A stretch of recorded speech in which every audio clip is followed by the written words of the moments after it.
Megawati dan Susilo Bambang Yudhoyono adalah dua tokoh politik yang punya peranan penting di sistem pemerintahan Indonesia. Sebelum terlibat konflik, kedua sosok ini awalnya berteman baik. Bahkan, Megawati sudah menganggap SBY sebagai adiknya sendiri. Hal itu terjadi pada rentan tahun 2001 saat Megawati menjabat sebagai Presiden kelima Indonesia.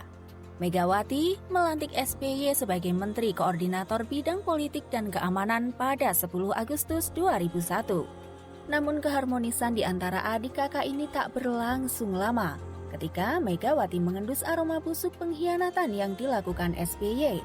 Diketahui saat itu, SBY secara diam-diam berhasrat ingin merebut bangku kepresidenan dari Megawati, sekaligus ingin mematahkan dominasi Partai Benteng Merah.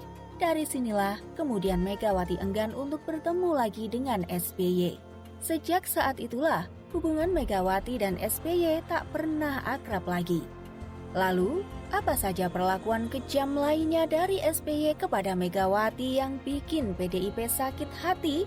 Sebelum lanjut, jangan lupa klik subscribe-nya dan nyalakan notifikasinya. 1. Peristiwa Kuda Tuli. Peristiwa Kuda Tuli atau kerusuhan 27 Juli tahun 1996 merupakan peristiwa pengambil alihan secara paksa kantor DPP Partai Demokrat Indonesia di Jalan Diponegoro 58 Jakarta Pusat yang saat itu dikuasai pendukung Megawati Soekarno Putri. Saat itu, PDI Perjuangan yang masih menyandang nama PDI menjadi target kerusuhan yang dilakukan oleh oknum partai yang berseberangan. Nama SBY dituding sebagai biang kerok kerusuhan tersebut.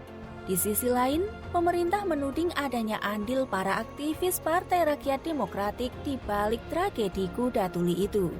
Namun hingga kini, peristiwa Kuda Tuli belum sepenuhnya tuntas. 2. Tak meminta izin. Para dendam Megawati terhadap SBY yang tak kunjung surut dibongkar oleh Yusuf Kala. Selaku sosok yang punya kedekatan khusus kepada keduanya, Yusuf Kala menilai bahwa perbuatan SBY yang mencalonkan diri sebagai Pilpres 2004 silam tanpa meminta izin kepada Megawati selaku pimpinannya. Padahal waktu itu, seisi istana sudah mengetahui jelas. Megawati bertanya dengan baik kepada satu persatu jajaran kabinetnya tentang siapa yang akan maju pada Pilpres nanti. SBY yang menolak maju justru diam-diam menyerong dan berkhianat dengan bergabung jadi kader Partai Demokrat.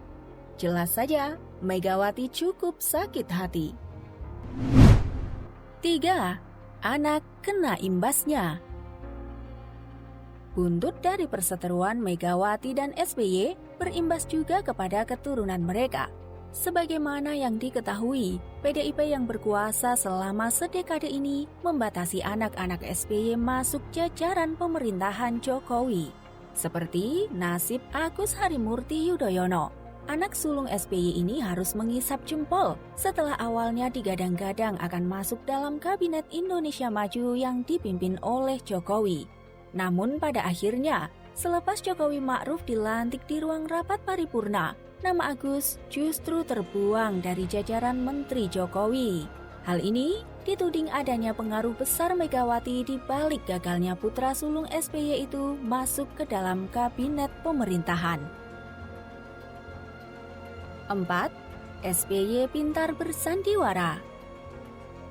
Di tengah acara kampanye deklarasi pemilu tahun 2019 silam, seluruh mata tertuju kepada sosok Susilo Bambang Yudhoyono yang secara tiba-tiba justru walk out. SBY bersama istri dan kedua putranya meninggalkan acara setelah 5 menit pembukaan. SBY disebut merasa terintimidasi oleh para pendukung PDIP. Namun, alasan SBY tak serta-merta diterima. Pihak PDIP justru meluruskan ihwal kebenaran dari aksi walkout SBY.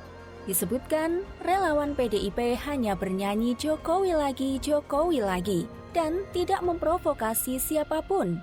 Jadi, playing victim yang dilakukan SBY adalah cara lama untuk menarik simpati rakyat pada pemilu 2019.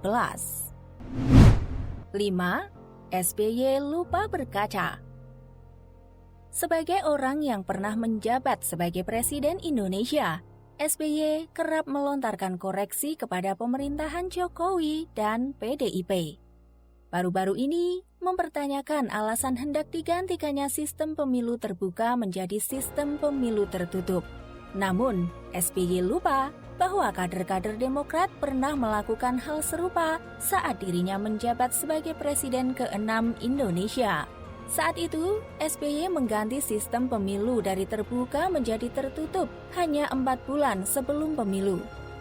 Terbukti, Partai Demokrat mengalami kenaikan 300% pada pemilu 2009. Dan hal serupa hendak dilakukan PDIP sekarang.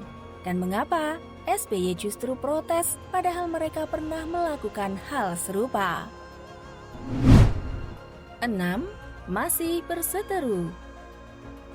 Sederet tindakan baik lisan dan perbuatan yang dilakukan SBY terhadap Megawati. Diakui hingga detik ini hubungan keduanya masih belum membaik. Perseteruan ini tampaknya bagi Megawati adalah jalan terbaik setelah pengkhianatan cukup menyakitkan yang dilakukan oleh SBY.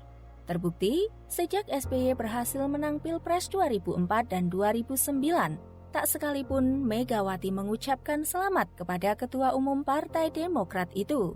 Lebih lanjut, Megawati justru menyindir sistem pemerintahan SBY dengan menyebut pemerintahan poco-poco, alias pemerintahan yang gagal. Dan cukup menarik untuk melihat akhir kisah antara SBY dan Megawati di sisa hayat keduanya.